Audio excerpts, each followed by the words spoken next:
British authorities have confirmed that two men have been convicted of plotting what police describe as a mass casualty terrorist attack targeting the UK's Jewish community, an attack investigators say could have rewritten Britain's history in blood. This case is not just about two men in handcuffs, it is about what nearly happened, what failed to stop radicalization earlier, and why the UK government is once again on the defensive. What the police say was planned. According to UK prosecutors, Walid Sadawi, 38, and Ammar Hussein, 52, were part of a violent extremist plot inspired by Islamic State ideology. Investigators allege the men were preparing a mass shooting using automatic firearms, specifically targeting Jewish civilians with the intent to cause maximum casualties. Police say the plot was advanced, not aspirational. Weapons were allegedly sourced, ammunition was handled, operational steps were underway, and crucially, authorities believe the suspects were close to execution. One senior counterterrorism officer stated that had the plot not been disrupted, it could have resulted in one of the deadliest terrorist attacks in UK history. That is not language British police use lightly. The arrest that stopped it. Footage released by under the Terrorism Act 2000, suspected of preparing an attack on British soil. Police later recovered rifles, a handgun, multiple magazines, some reportedly wrapped in foil, large sums of cash stored in a safe. Surveillance imagery presented in court showed suspects handling firearms and ammunition. Prosecutors argued this was not extremist talk online, this was operational terrorism. The verdict. Earlier this week, a UK jury found Sadawi and Hussein guilty of terrorism offenses. A third man was tried but not convicted on the same charges. The convictions are being described by officials as a major counter-terrorism success, but outside courtrooms and police briefings, a very different question is being asked. How did it get this far? The wider context, a UK under strain. This case does not exist in isolation. It comes at a time when anti-Semitic incidents in the UK are at record highs. Police forces are underfunded and overstretched. MI5 has admitted it is tracking thousands of terror-related subjects of interest. Radicalization is increasingly happening online, privately, and rapidly. Despite the territorial defeat of Islamic State in Iraq and Syria, its ideology did not die, it adapted.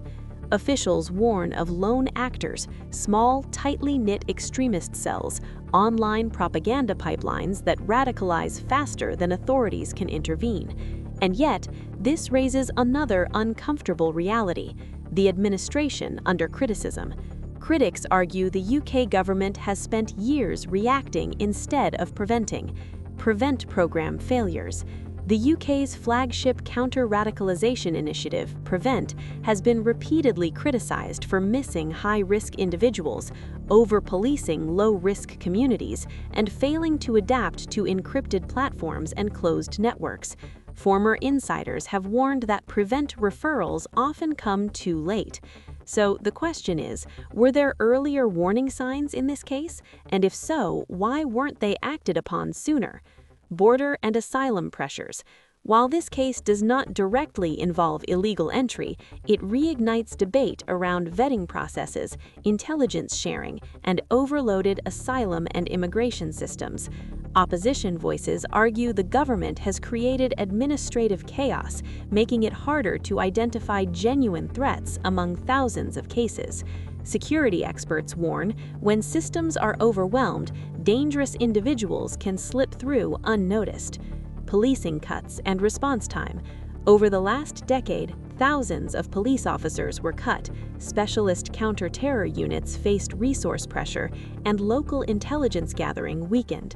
While arrests like this prove police capability still exists, critics say they also prove how close Britain came to disaster. Global implications and recent attacks. The verdict also comes amid heightened global tensions. In recent days, a deadly attack at a Jewish community event abroad has raised alarms internationally.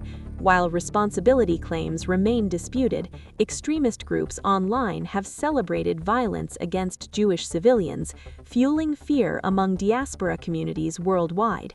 Security agencies warn that international incidents often inspire copycat plots, especially among individuals already radicalized. This makes early disruption, not last-minute arrests, absolutely critical. Fear, community impact, and trust. For Britain's Jewish community, this case is deeply personal. Community leaders say fear has become normalized, security at synagogues and schools is routine, trust in long-term protection is fragile. They welcome the convictions, but many ask, why does safety always come after a plot is nearly complete? Political responses and what's missing. Government officials have praised police and intelligence services, but critics note what has not been said. No announcement of major prevent reforms, no new funding guarantees, no transparent review of missed warning signs, no acknowledgement of systemic weaknesses. Opposition MPs accuse the administration of political deflection, celebrating arrests while avoiding accountability. The bigger question: this case forces Britain to confront a difficult reality. Terrorism today is not always organized from abroad. It is often homegrown, ideological, and quietly developing in plain sight.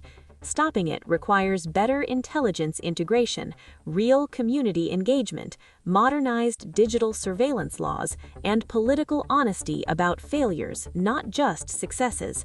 Authorities say this conviction saved lives. That may be true, but it also confirms something far more unsettling. Britain came frighteningly close to catastrophe, and until the government moves beyond reactive security theater and addresses the structural weaknesses in counterterrorism, critics warn it may not be a matter of if, but when the next plot reaches execution. This was a warning. The question now is whether the UK administration will listen.